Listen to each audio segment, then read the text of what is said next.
Hello, everybody. Wednesday night. Thank you very much for joining in for the Ravori Sports Podcast. Like and subscribe to all of our social media content. So thank all of you for joining us here tonight. It's Wednesday.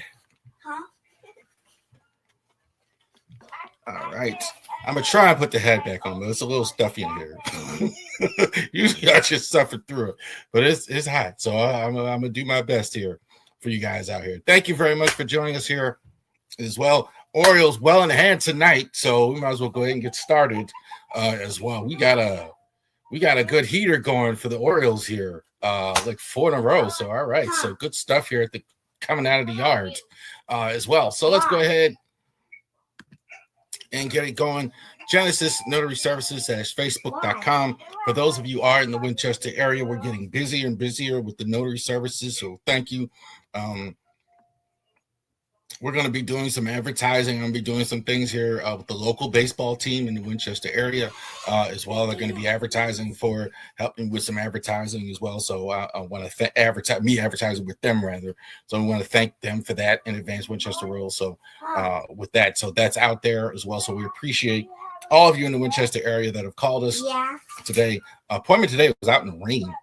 So it was appreciate all of you doing that. RavensSports.company.site as well. That's our flagship. You can get Ravens jerseys like this. Today I got a little vintage Joe Flacco on. This is what? I'm gonna get to Joe. Once I finish advertising. So we're gonna get to RavensSports.company.site. You can get vintage jerseys like this here as well. And so definitely check it out. RavensSports.company.site as well. We are Legal Shield as well. We're gonna have a Legal Shield live stream next month. So definitely tap it out on the 4th of July, that 12 o'clock in the afternoon. We're going to go ahead and for those of you out there that are looking for Legal Shield, more than happy to talk about it here. All of you on the channel, this is the first time we're going to do it here for the Ravori Sports audience. I talk about it here as well. But it's going to be on our Legal Shield LinkedIn page as well. Hopefully, I don't think it'll be on the Facebook page. I think you need to. I don't think I have enough people following quite yet on the Facebook page to get it there. Definitely, too. Genesis Notary Services also too is going to have a live stream here. That's going to be Monday coming on the 1st, so right around 12 o'clock. So we're going to have that as well. So definitely check that out as well. And Orioles and Royals. And also MLB Draft Reaction, that's going to be on July 11th. That's going to be coming up here July 10th. I got to put the date there.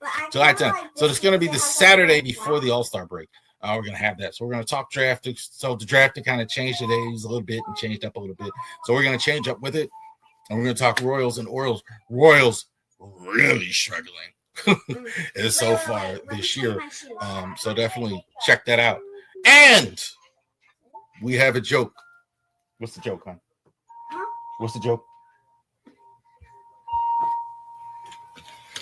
Go ahead.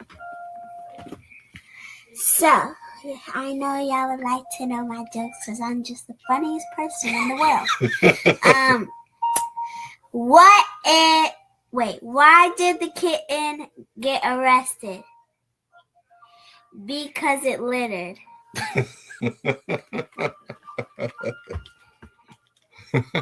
Go ahead, put a 1 in the chat if you understood the joke there. So we appreciate you out there. All right, so thank you very much. So we got the joke of the day in, the youngest one here. Also to thank Mrs. Ravori tonight, 20 years of marriage, and I'm here working. We already celebrated kind of already, but this is the official day. So we appreciate all of you out there as well. These are the only shoes I had. All right, let's get to business. All right, so we've been talking about this off season here. We're going to get to OTAs as well. Lamar was there today, spoke to the media. But we're talking about the greatest things as far as free agency. So next week, we're going to cap the NFL 20 years, 20 best free agents of NFL all time. This year, last week, we talked about the greatest veteran free agent signings. This week, we're talking about let me show you how the best undrafted free agents in Ravens history. They have a very long list and a very good list of undrafted free agent players as well. Now, before this starts, I'm going to say this right now. So these are undrafted players with the Ravens that started with the Ravens. So it doesn't count like if you played with a different team and then you came over and you were undrafted or like, no. So this is a guy who actually made the 53-man roster or whatever the rosters were back in 96, whatever it is, on up, rather. They made the roster being undrafted, beating out all the draft picks, beating out veterans at that position, making it on special teams or on the main roster, on defense, offense, whatever it is. They went ahead and made it from there, and they contributed as Ravens players. So guys like, who made the 53 and never played here or anything like that. No. So these are the best of the guys who actually started here in training camp as rookies and moved and contributed as Ravens as undrafted free agents. Now, there are some, obviously, that moved on to other teams and all that, etc. After the fact. But we're focusing on the ones that started as Ravens. All right. It is a good list, by the way. I mean, there's some players here that were really good. Yeah. Name you might not be so familiar with. It was a good while ago. B.J. Sams. There was a lot of talk about B.J. Sams when he came play for the Ravens. A punt returner, kick returner. Well, so I think he was a running back. Really didn't play much backfield as well, but really a good special teams player back then. Look, Takeo Spikes a long time ago, I heard him say during the draft, look, if you're a player and you want to play in the NFL, he said, unless you're a first-round pick, early first-round pick, second-round pick, you want to go up to the special teams coach and report for duty. B.J. Sams was a pretty good kick returner for a while. They're not great kick returner, hence why he's here at 20, but definitely a guy, great speed, I remember. Great speed, great special teams player, contributor. B.J. Sams, number 20. Morgan Cox, part of the Wolf Pack, here for a long time. Just not even that long he's been gone. I think he's still playing in the league, from what I understand, with Tennessee as well. So a long snapper with the Ravens as well. This is another position where if you're undrafted, that's you see that. Usually teams, this is probably the least drafted position on the field as well. Like the undrafted, I'll call you tomorrow, okay? The long snapper. Usually teams do not draft a long snapper. They might draft a long snapper in some case. I'm not that I've never seen it. But teams, like a lot of times, they won't draft a long snapper. They'll go ahead and wait till post-draft. You can usually find a guy, Morgan Cox. Morgan Cox was an integral part for a long time. So him, the GOAT, Justin Tucker, Sam, and Sam Cook were together a long time, where they were a trio for many, many years. A lot of success. So you talk about John Harbaugh and all the special team success he had. Morgan Cox was a guy who was there. He was recent. Hello? Keaton Mitchell, number 18. Keaton Mitchell, I think, a little surprised he didn't play more in 2025, considering that. But great speed. Son of another guy who played with the Ravens, Anthony Mitchell, was Anthony Mitchell kind of took the same path as like an undrafted free agent and played with the Ravens, now playing with the Chargers, but didn't play a whole lot. Saw some flashes though, but Mitchell, I think, is an outstanding player as well. It's going to be good with the Chargers. I think for whatever reason did have an injury, little smallish, which is why he didn't get drafted. A little small for the position, and I think that's possibly why the Ravens moved away from him. But he's got phenomenal speed, breakaway speed, no question about how fast this guy is as well. Keaton Mitchell, number 18, Peanut Patrick Owasa, good for a couple years for sure with the Ravens, definitely too. Like, here's a guy. You see a couple of these inside linebackers on this list, by the way. But here's a guy who definitely worked his way into a starting position. So a guy that was undrafted, totally came out of nowhere, kind of worked his way up on special teams, worked his way up, played next to Ray Lewis, and then worked his way into being a position player as far as going next to no, I don't think he played. I'm sorry. He didn't play with Ray Lewis. He played with, I think it was Mosley. I'm sorry. It was the other guy. So, but definitely played with the Ravens for several years and became a starter with them. that's saying a lot. I mean, for a guy who had to work his way up through special teams, again, kind of seen as small, which is why he didn't get drafted, but definitely to a guy who worked way. Not a complete linebacker. I think it was good in the run, not as good against the pass, but good story here. Peter Lawasu, number 19. Here's a guy who was with us twice, Chris Board, as well. Chris Board was a little closer to it as far as that, though. I think he didn't get as much of a chance to start. I don't know if he's a great starter, but definitely a great rotational player. Definitely made his bones for years now, still in the league on special teams in 2018. Definitely played with the Ravens for a couple years. I think he's a solid contributor. I definitely think he's a guy that if he'd have stayed here, I think you'd hear more about him. But Board, I think, is an outstanding defensive, especially special teams player. Carved out a good career for himself. It's so hard to make a team as an undrafted guy. Here's a guy, Chris Board, who's made a whole career for himself. Definitely got some starting experience. Good pro wrestling term, good hand. Good guy to have in your locker room as well. Chris Board, number 18. Albert McClanahan as well. So didn't start as long, but again, a lot of these guys like this. Inside linebackers, worked his way into the starting lineup. Didn't always start, but definitely a guy who worked his way in. Again, now this guy definitely did play next to Ray Lewis towards the tail end. It was a good little group of inside linebackers, free agents. So Gunnar, I think is pretty good, pretty talented guy for his time. Had a good run, couple years as well. Again, I think probably with him, there was so many guys around this time inside linebacker that had success with. I think that's why he didn't play more. One didn't have great speed. Again, good near the line of scrimmage, good instincts as well. That's why he's on the list. Number 15, played for a couple of years. Here's a guy, current Raven, Tyler Huntley, 2020. I think probably he's the best backup quarterback in the history of the Baltimore Ravens at this point. I think that's not hyperbole to say. Came in. I think the only reason I think they took any look at him was because he was similar to, and I think it's the reason he's on the team right now. He was similar to, in some ways, like Lamar Jackson. Now, he doesn't have Lamar Jackson's passing ability down the field and all that, but certainly in last year, I saw a great improvement with Tyler Huntley throwing the football.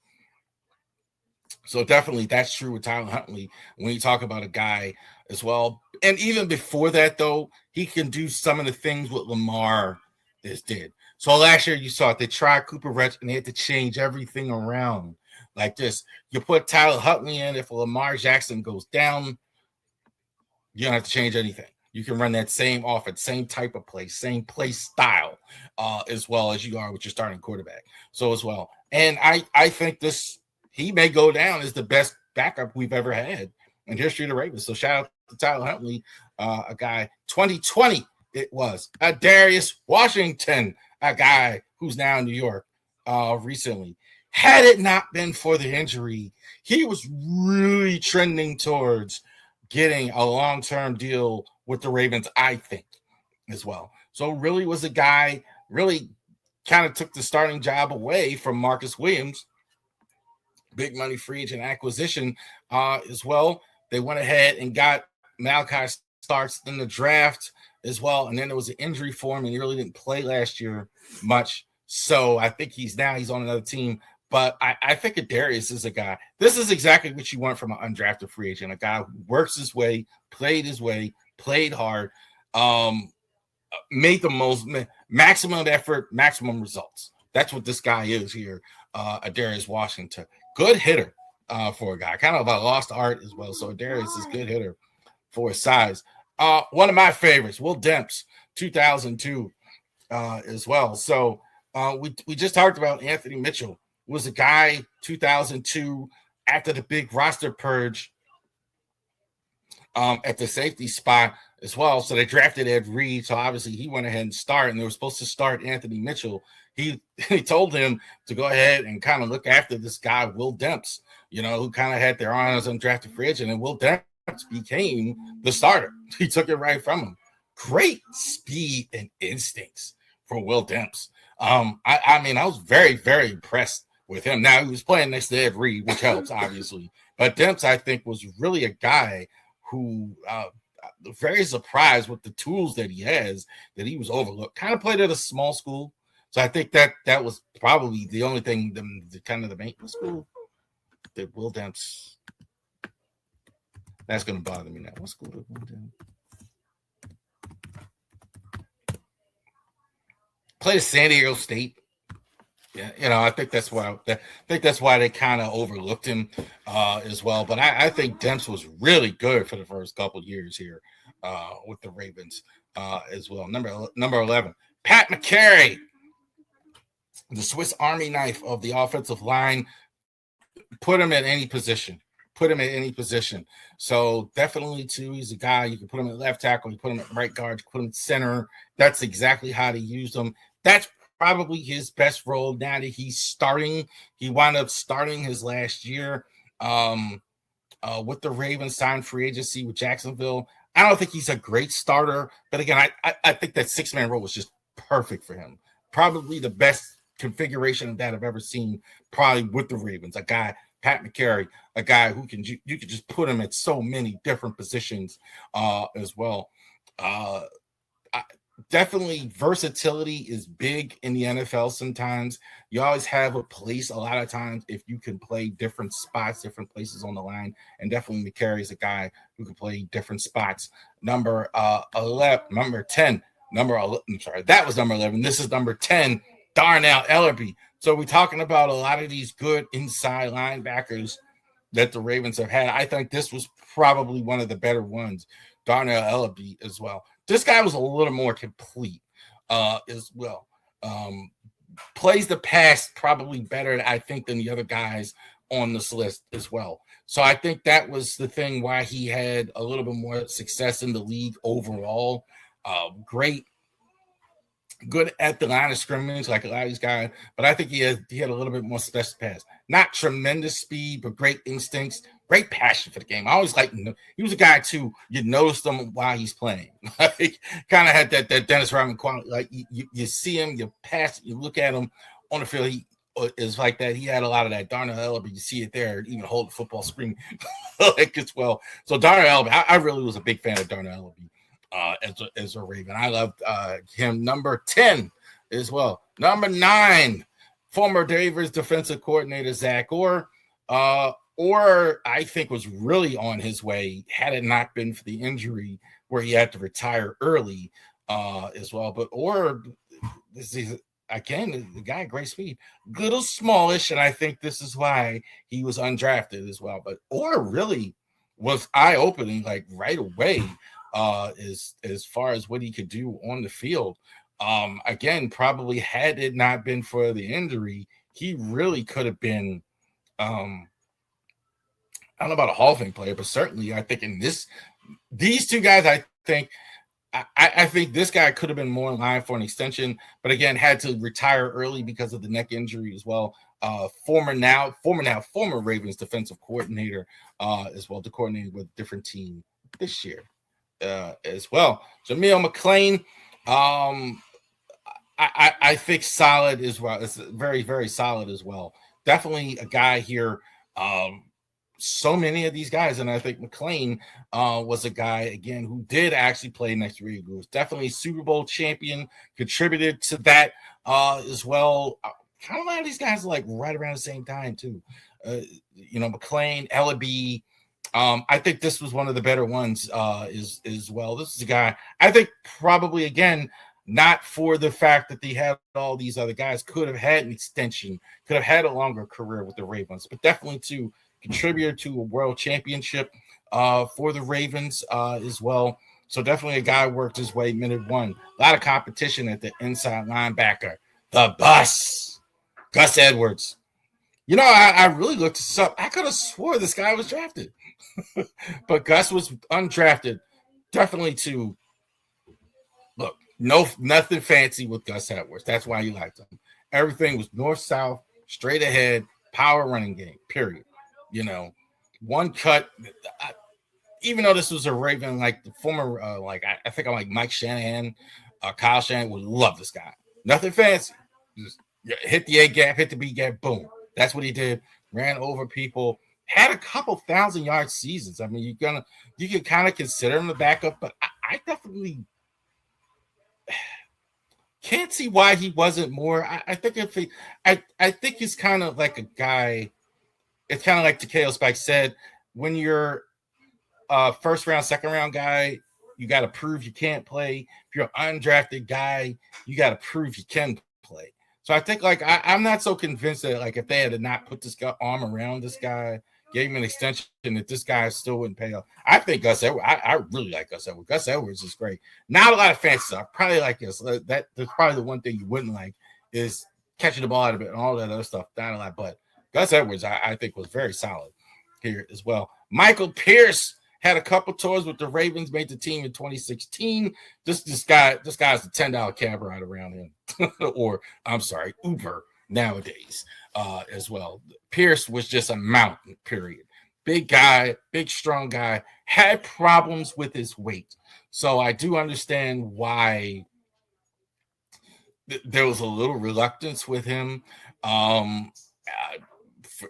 But definitely, too, here's a guy, too, also later in his career kind of worked his way back into good playing shape, kind of worked his way in that. John Madden said about players, undrafted, or they come from nowhere. You see it even on this list. A big guy and a fast guy, right? This is the big guy. Pierce retired just a few years ago, came back, played for the Ravens. I also think he played his best football with the Ravens as well, even though he left for a little while. Priest Holmes, again, you talk about a guy named Gus Edwards, where if the Ravens had to put their arm around him as well. So interesting with Priest. Priest was an undrafted guy, kind of the beginning of the franchise here. That they didn't have a lot of money for free agents, and Priest really cranked out a 1,000-yard season for him where they really didn't expect it. I think also in spite of that, I think the reason why they drafted Jamal Lewis, and Jamal obviously came in one of the all-time great Ravens as well. So they kind of got rid of Priest, and then obviously Kansas City knew how good he was, as he had a great career in Kansas City as well. So Priest definitely too almost underutilized. So he had the 1,000-yard season. They drafted Jamal Lewis. He kind of hit the bench after that, so it kind of made him expendable. But the Chiefs actually picked him up, signed him as their starter when he was the Ravens' backup. And Priest Holmes, I think, had a great career with the Chiefs. Certainly had good stuff with the Ravens as well. So I definitely think this is one of the best undrafted players in NFL history. Project Pat Ricard recently signed with the New York Giants. Could be the last Ravens fullback. Pat Ricard is very interesting. He's listed as a fullback here because we've got to know him as a fullback, but he started as the defensive line, pure. I think he was actually too in the D-line rotation. So he wasn't even a guy who wasn't playing. But John Harbaugh thought, looking at fullback, had the idea this guy would be great at fullback. This is why he's so big, 300 pounds, like playing fullback. I think Pat Ricard, definitely too, he's the greatest fullback, I think, in the Ravens history. Could be the last one, considering what Declan Doyle is doing. So I think Ricard, I think Ricard is fantastic as well. I think the success that the Ravens had with their running backs is great. I think definitely Cam Scatterbo is going to like having Pat Ricard there in New York. Number 3, Bart Scott. I think Bart Scott, little known fact, and I don't know if I've mentioned this before. Red Scott and Ray Lewis were free agents when Bart Scott went to the Jets. The Ravens were seriously considering giving that Ray Lewis contract to Bart Scott. Bart Scott the Jets upped the deal to a 6-year deal where the Ravens just weren't willing to do that as well. But they were seriously considering going with Bart Scott instead of Ray Lewis that year. That's always what I think about with Bart Scott. Bart Scott, I think, I'm shocked that this guy was undrafted. This guy was a complete inside linebacker. I can't see any weaknesses. Definitely guy good against the run, good against the pass, excellent physicality. Even on this list with all these good inside linebackers, undrafted, that the Ravens have had, this is the best one. I didn't even get a guy like I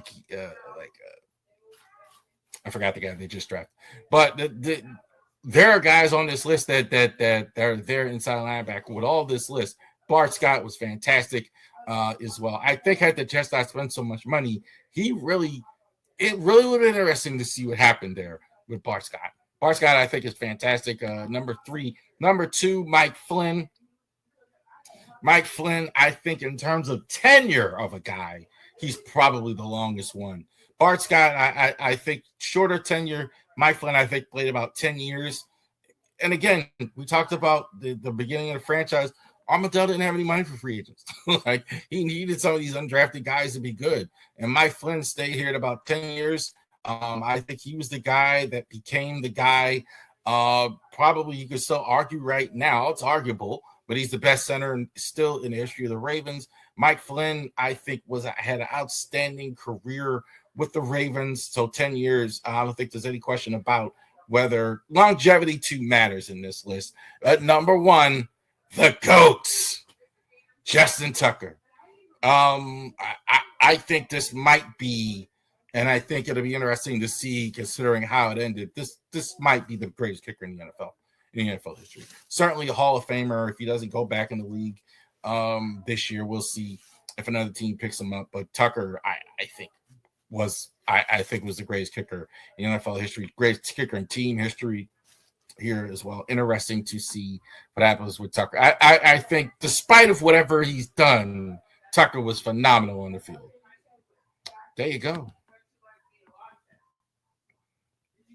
All right. So there you go. Top 10 undrafted free agent Ravens of all time. As well, that's going to be posted on social media tomorrow morning. So definitely go ahead, feel free and argue with me and all of us here at Ravori Sports with that as well. OTAs are going on right now. Shout out to you content creators that are doing videos on OTAs as well, because I don't have a whole lot on OTAs. I don't think a lot happens at OTAs. Nate Wiggins today was interesting. Mar Jackson was there. Nate Wiggins did get an interception, so that was noteworthy as well. Mar was there, did speak on the mic today about Jesse Minter. Look, he knows Jesse Minter. Okay, so Jesse Minter was coaching on the defense for the Ravens for John Harbaugh, former Harbaugh assistant. When Lamar was a rookie, Lamar was on the scout team. At the time, he was the third quarterback. This is when Joe Flacco was still here. A little bit at the beginning of the season, obviously, when Lamar wasn't starting. And so he knows Lamar a little bit. They seem to be already on the same page as well. So that's very, very good that they're getting that as well. Elijah Scott definitely climbing on the depth chart here as well. So he's definitely looked good here early in depth chart. The third receiver is going to be interesting. We're going to go over that as well. Who gets the third receiver spot? I think that is wide open right now. The Lane, Scott, and also to Tez Walker. I don't think there's any preference. I think that thing is wide open as well. So it'll be interesting to see how that goes here as well. Danny Pinter is going ahead and still right now it looks like he's running with the first team at center. So that's a thing as well. So that's interesting there. But everybody's present account for. There wasn't any major injuries so far today. They're going to have organized team activities here next few weeks. I think there's one next week as well. So just doing some things here, getting ready for the 2025 season. I think the offensive line situation is just going to be worth looking at. A lot of the stuff, and I was putting some of this stuff together for a few weeks from now, but the wide receiver thing is wide open. Wide open. I don't know idea who's going to be your third receiver. If it's the tight end thing, Andrews obviously is going to start, but who's going to get the most time behind him? They drafted two guys. They signed a vet. I think that thing is wide open as well. Center, obviously, Corey Bullock is in the competition. Nick Dawkins, Danny Pinter. Interesting to see what happens there. So a lot of, believe it or not, this stuff on offense is out there. as well. Second string running back. Who gets the most time there? You got Derrick Henry there. Justice Hill still here. Rasheen Ali still here as well. Drafted Adam Randall, the owner's pick. So interesting to see there what's going on. All right. NBA playoffs. So let's talk about the series that wasn't. The Cavs and the Knicks. So definitely too. Wrote about this, the Ravori Sports blog. So check it out. Go into Google right now. Put in Ravori Sports blog. I did about 1,700 words talking about the Knicks and the Cavs, the last two games. So the Knicks, congratulations to all of you Knicks fans out there that are watching, like Average Joe podcast and out there, the New Yorkers that like the Knicks. And the Knicks are going to the NBA Finals, disposing of Cleveland 4 straight games as well. So congratulations to them actually getting to the NBA Finals. This was really one-sided as well. I'm going to say this. I'm going to stick up for the Cavs just a little bit. I don't think they actually played super poorly. And I know that's kind of weird to say considering they got beat 3-6. But the Knicks were just shooting out of their minds. Offensively, I mean, I don't think they were that bad. Is what I mean. But defensively, they just couldn't. I mean, but the Knicks just weren't missing shots. I mean, they were hitting 58% like in game 3. I mean, they were hitting 50+% in these games. And that's just you can't do anything with that as far as that goes. They couldn't hang with the Knicks. The Knicks, let's give them some credit. Let's get some of the names. Josh Hart, OG Anunoby. More and more I like him. More and more I like OG Anunoby. Like definitely too.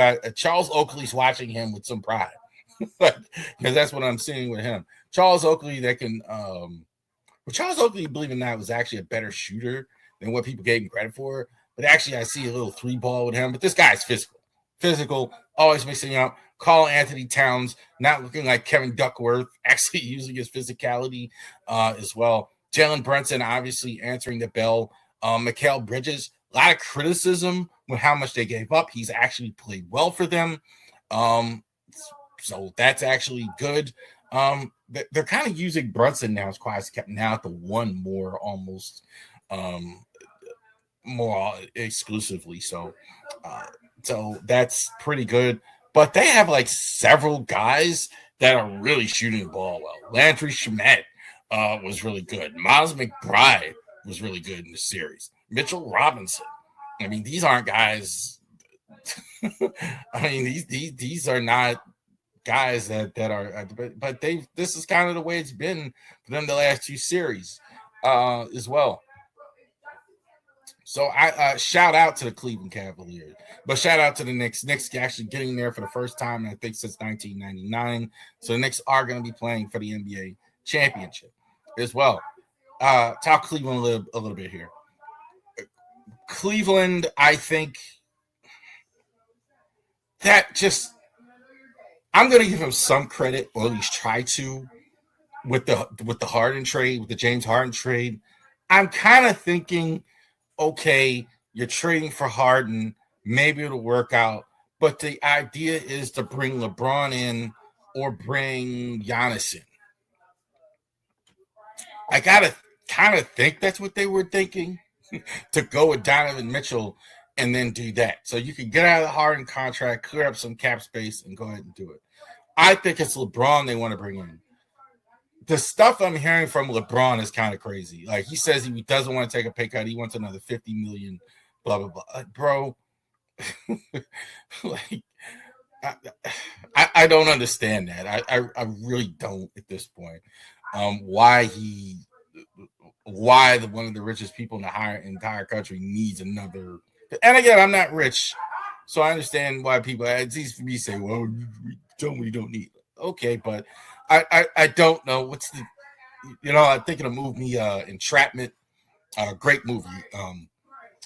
The great Sean Connery years ago. Catherine Zeta-Jones they were robbing they were robbing banks and robbing houses and things like that. And he said they were going to do this job at Millennium Midnight, and it was for $8 million, $8 billion, literally $8 billion. They were robbing the bank at Millennium Midnight, and he's like, well, I want my cut to be $7 million. Yours should be $1 million.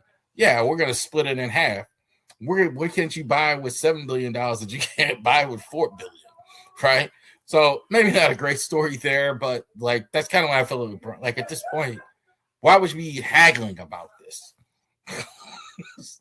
Honestly, I don't know. I think it's just pride or whatever, but as well. But to the point, I think that's what the Cavs were doing.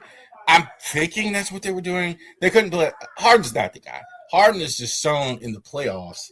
He's just not as good of a player. He does a lot of bump basket. We've seen this for like 10 years now at Harden. Good score, good volume score, bump basket. And in the playoffs, he doesn't do as well because the refs don't call it as much. He can't get on the line as much, etc. We've seen it. So I don't know what they were thinking. I'm actually surprised I heard so many basketball people actually do that. I would have taken my chances with what they already had, Darius Garland, etc. Maybe got a few more points tonight, but as well, I do believe their thinking though is to get one of the free agents. If it's not LeBron, it's Giannis. That's what it is. So shout out to the Knicks actually getting there. This series has been phenomenal. The Spurs and the Thunder, I think these are the two best teams in the NBA. With all due respect to what the Knicks have done, even as well. But these two teams are just phenomenal. I don't think there's any question about it. The Thunder, even with some injuries, are still really, really handling business against San Antonio in this series. The Spurs have so many good offensive weapons any night. You talk about a guy I haven't even talked about, Julian Champagne, the starter at forward all year long. I mean, 20 points, 22 points in his last game. Stephon Castle, the young guy, has been outstanding for them. De'Aaron Fox only had like 9 points. Like he's supposed to be their main guy along with Wembanyama, and he's missed a game. He only had 9 points. It could come from anywhere with them. So that's why I really do like what I've seen with the Spurs as well. Like you could get it from Harrison Barnes, although he hasn't done much as well. Dylan Harper, Kelton Johnson. They haven't quite played as well, but that's what you like as well. The Thunder are what the Thunder are. The Thunder are just a really good team as well. Solid on the defensive end. Those 2 7-footers, Hartstein and Holmgren as well. Dort actually is also an excellent defender. Actually got to start the last game. Jarrett McClain had a decent enough game, had 20 points. Alexander kind of, though, I would say in the playoffs, it really has been him on offense. They need him to have a good night every night. I think every night he had 32 points in the last game, a lot of it at the line, but I definitely too think they need him to do well in the playoffs. Jalen Williams, Carson Wallace, Caruso, Aaron Wiggins hasn't really played because of it. So they've had some issues with injury, but it doesn't matter. I think they're more dependent on the ability of their main guy as far as on offense as well. So, but the Thunder is fantastic, and they are terrific defensively. Even a good defensive team like the Spurs as well, but they just come at you. I mean, you're not that stuff, that 58 stuff, that 58% stuff that the Knicks. They're gonna run out on those shooters, and they're gonna go ahead and do that in the series. So interesting to see. Garrett, congratulations, you national guys, getting the Knicks in the finals. Since all you care about is the Knicks as well. So definitely we're going to go ahead and check that out. Next week, final start next Wednesday on the 3rd as well. And we're coming on with the podcast right before that. All right.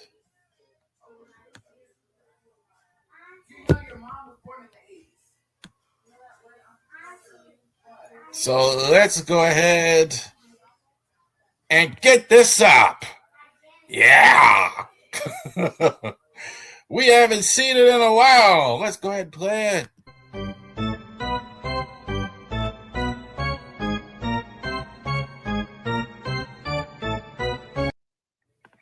Charge.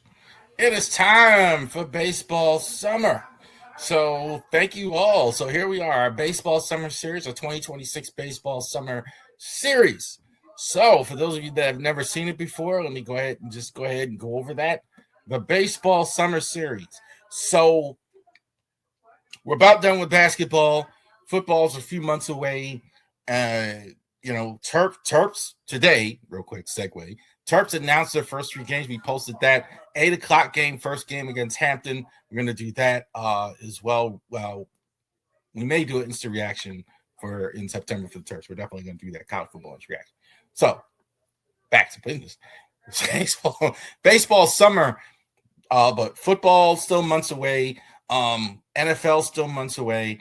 NBA's about done. So what are we doing in the summertime? Baseball. I love what John Miller said a long time ago about baseball. You turn on a baseball game and it can keep you company all summer as well. So the focus a lot of times of this channel, and a lot of times we're going to talk about things during the summer. We're going to talk a lot of baseball, baseball summer series, our 26 baseball summer series. We're going to talk about not just the Orioles, obviously, but the minor league system, the Norfolk Tides, the Frederick Keys, the Iron Birds, whatever, the Bay Sox, minor league teams. Also, to MLB draft. We're going to talk about some of the best players in the MLB draft that are coming up. We talk about the MLB trade deadline during this thing as well. That's really the only minor league, but even independents like the Hagerstown. I keep wanting to say the Hagerstown son. Flying boxcars, the boxcars, the Southern Maryland Blue Crabs, those teams, GSL Orioles, the Little League World Series, the College World Series. We talk. This is like a little bit more here as well. So for those of you out there that really want to hear about the other teams as well, we're going to go over all that during our baseball summer series. Our first one here tonight is the Norfolk Tides. Now that we're here after Memorial Day, the last one is going to be, I think it's Labor Day or the week after. It might be the week after this year, I think. But Labor Day, right around there, where we talk about the finals of the Little League World Series. All right. So what are we talking about tonight? And we're talking about the Norfolk Tides. I forgot they used to be called the Tidewater Tides. They had that on the other day. But the Norfolk Tides, beautiful Norfolk, Virginia. Definitely, too, if you've never vacationed there, me and my family went there before. It is gorgeous. In Norfolk as well. Go to the beach in Virginia Beach as well, Norfolk area. So you'll definitely enjoy yourself. Gorgeous hotel. We were at big high rise there as well, Norfolk Tides. All right. So the Tides. Tim Federer's definitely too, 19-33. So not a great start as well. Joe Gregory, again, general manager. So no changes there for managers. You see it a lot in minor league baseball where these guys are there for a long time. You see a lot of these minor league GMs, several years, many years, there for a long time, managing a long time, etc. So you see that. So that's interesting to see guys there for as long as they are.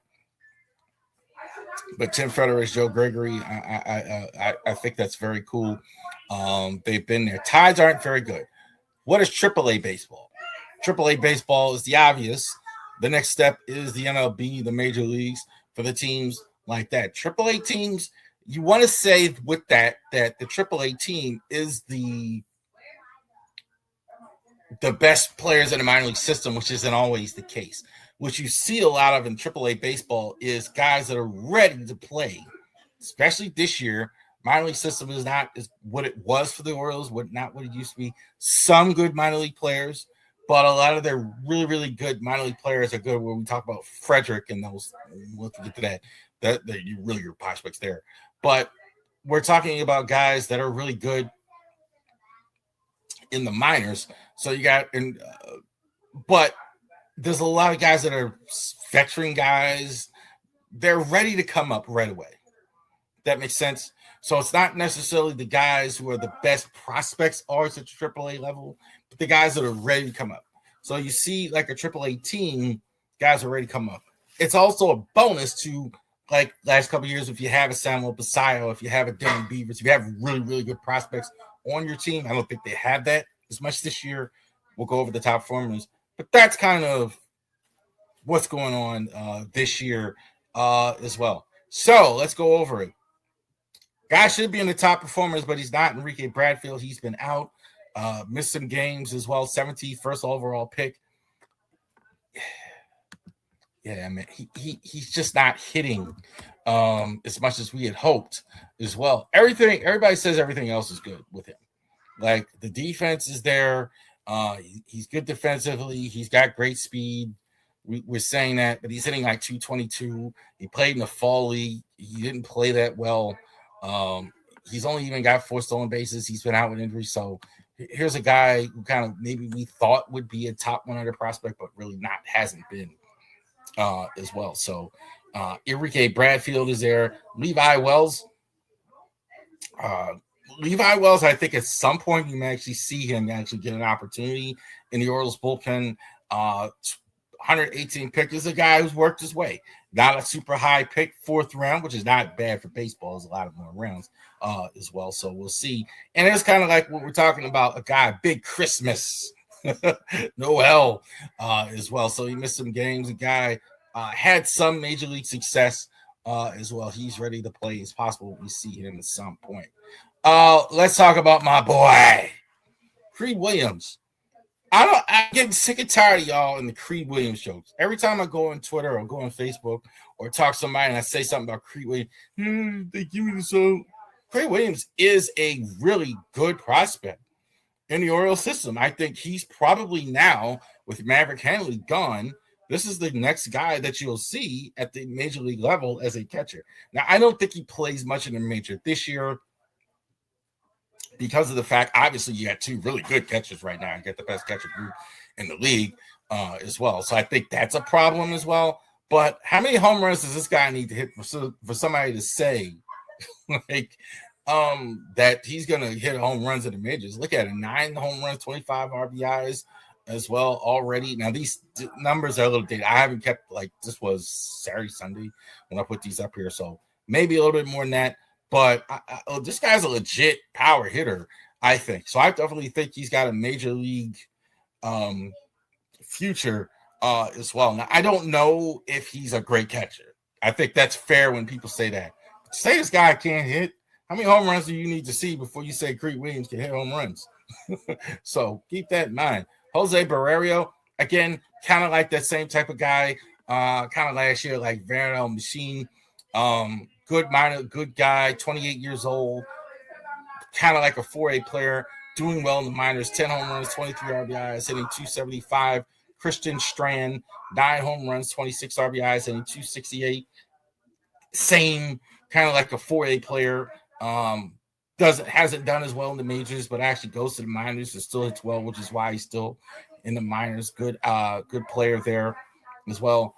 Andrew Logano, keep an eye on this. His numbers have been microscopic, as you see. 0-1 in the bullpen, 2 saves, 0.89 ERA. Definitely, too. Orioles bullpen could be in his future here as well. There's another guy, kind of like seen as a higher prospect at some point, Jed Fabian. Now he's about 25 years old, 8 home runs, 25 RBIs, 231 average. The hitting just hasn't been, again, like Bradfield, as good as they had hoped. Seen him at times. He was good at the lower levels, but he kind of leveled off as well. Not quite as, also too, even on like Bradfield, not quite as good defensively. He's got a little bit more power as well. So we put this Trey Gibson was actually in Norfolk, but now you see him. He was the starting pitcher tonight as well. So 2-4, 282. He's earned it. He's earned his opportunity as well. I think definitely, too, with the way Chris Bassett has looked and Trevor Rogers has looked, and we're going to recap the month next week, but definitely, too, he's definitely earned it. Nestor German as well. Got to get that ERA down. It's definitely the strikeout numbers are there. This guy throws ridiculously hard as well. So I think these are names you got to keep an eye on. but particularly my boy Creed Williams at the top. I think it's definitely absolutely a name you want to keep an eye on. And also to Bradfield, I think is a guy, if he can get it turned around, and Fabian. There you go. So the Tides as well. So definitely keep that in mind. This year also too on Masson, they're showing more Tides games. So that's good. So I think there's like 13 Tides games as well. So it only took you 20 years, however long you've been in business, to actually show Tides games as well. So I'm just going to dress down the hat there because it's hot. All right. Because it's summer baseball, right? So let's go ahead. Orioles weekly report here. So let's go ahead and get that going.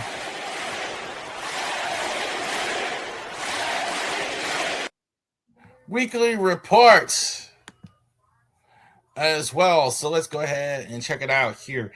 Not as many injuries up and down. So good. It was kind of the transaction wire kind of slow this week. Center spotted to outright Norfolk as well. Oh, let me get a shot there.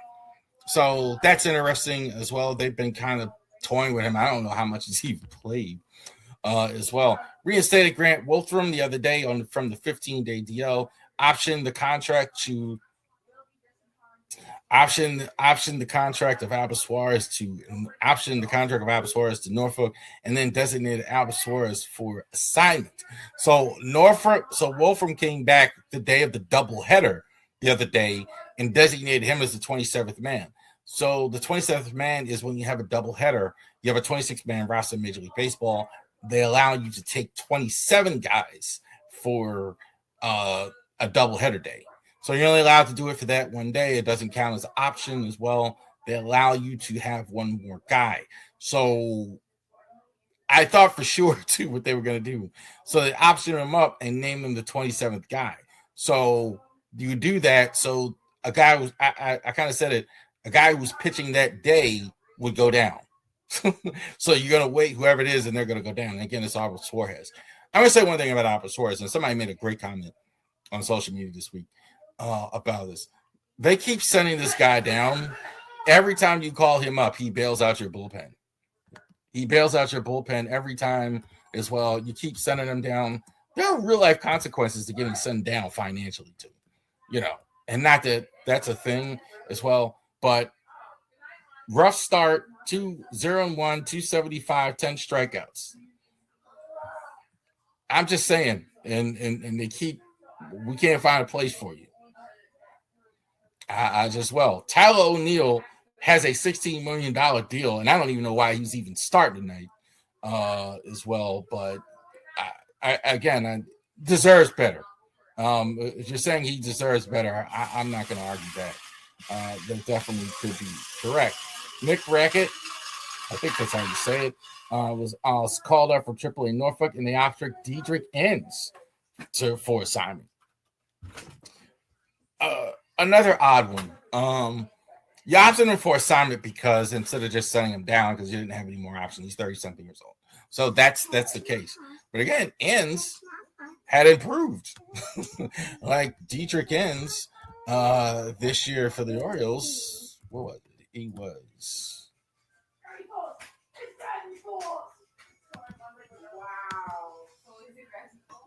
What was his ERA? 3.94.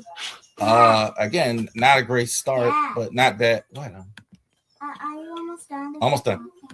Yeah. So Diedrich Enns had been good for him, and again, you just sent this guy down. Again, kind of an odd move to go ahead and do that and send the guy down like that.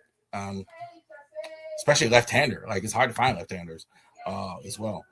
Close around. Hussey continues to travel with the Orioles. He's on a 15-day injury list with self-foundation. He hopes to pitch sometime next month.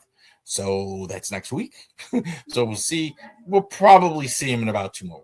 My guess is he continues to travel with the team as well. So I think we're not that far away.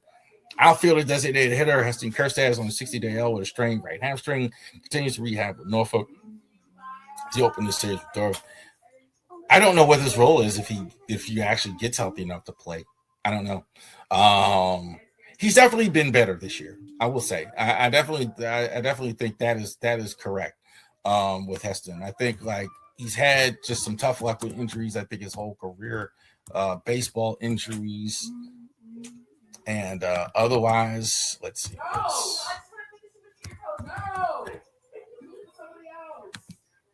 Baseball injuries and otherwise as well. So what's he doing in Norfolk? It's like 235 at Norfolk this year. So he's hanging in. I think Norfolk. I think he actually has a lot of talent. I don't think it's impossible that Heston Kjerstad can bounce back as well. Dylan Beavers has been on the 10-day with a strained oblique. He's been on since May 12th with the Orioles in Tampa Bay, which is Austin Ricky, which is obliques are often tricky. With that type of injury, you kind of don't know when a guy is necessarily going to be back. So I do understand why they're taking their time as well, even if you have to see Tyler deal out there. So I absolutely understand why the Orioles are taking their time with that. The oblique is kind of right there. So I understand why they're taking their time with that. Colton Cowser achieved a rare MLB feat by hitting walk-off homers in consecutive days, making Orioles history walk-off home runs in the 13th home runs in the 13th, which was Monday. He had one on Sunday as well, so a walk-off home run 2 straight days. That was phenomenal stuff. Phenomenal Memorial Day game that was. Cowser hitting the home run, getting the 3-run home run, hitting the Weaver late in the game like that. So the Orioles are really playing well lately, definitely too. So they're on a roll. I'll get the final score tonight. The Orioles have really played well here as of late. So 11-2 tonight. 2 home runs tonight from Gunnar Henderson as well. Scoring 11 runs. They, despite their struggles, have been hitting home runs still. They're not hitting home runs. They're still getting the deep ball, and some of these guys are now hitting the stride.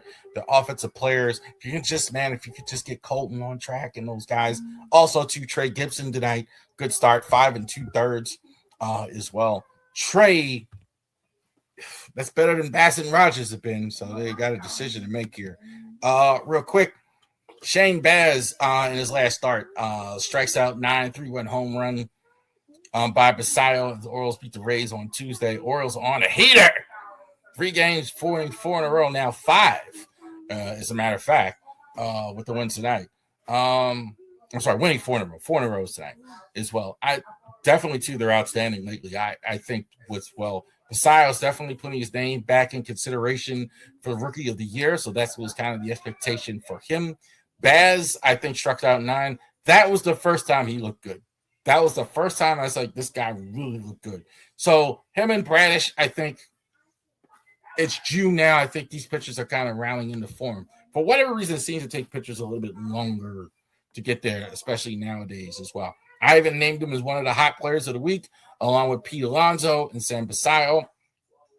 Basallo's been good lately. Pete Alonso, I think, has been phenomenal as well. They're getting the numbers from him. The defense has just been not good. If there's anything with Alonso, that's a concern. Anthony Nunez has kind of struggled. Adley, not so great this week. Tyler O'Neill, I don't know why he started. I about had it with him. I mean, he's not giving you much at all, Tyler O'Neill. I mean, not even deep. I mean, the only thing I've seen him do well is throw from the outfield. That's about it. Everything else has been really just suspect as well. Also, too, Toronto Blue Jays coming this week. So AL champions, the pennant winner, the current holding pennant winners as well, are coming in. Also, too, the Red Sox are coming in. You know the Red Sox, right, Alon? You know the Red Sox, right? Yeah. Red Sox. There you go. All right, and we're going to close with who's the player of the week. It had to be Colton Cowser. It had to be Colton Cowser with the 2 home runs in the 9th inning as well. Ain't the milk cold as well. That was the most watched video at Ravori Sports in Facebook when I linked that to the most watched video in the history of Ravori Sports, the home run for Cowser. That's not why I got picked, but it was outstanding stuff as well. So I want to thank you all for joining us here for the Ravori Sports Podcast. Like and subscribe. You want to say something? Yeah. Say one thing. Say something. Okay, before he tells y'all to like and subscribe, I would like y'all to actually like and subscribe because he might give out plushies and some blankets. Y'all heard it. Like and subscribe to all of our social media content for as well on Ravori Sports Podcast and Driving to the Top Productions. And I didn't put it up. I forgot to put it up.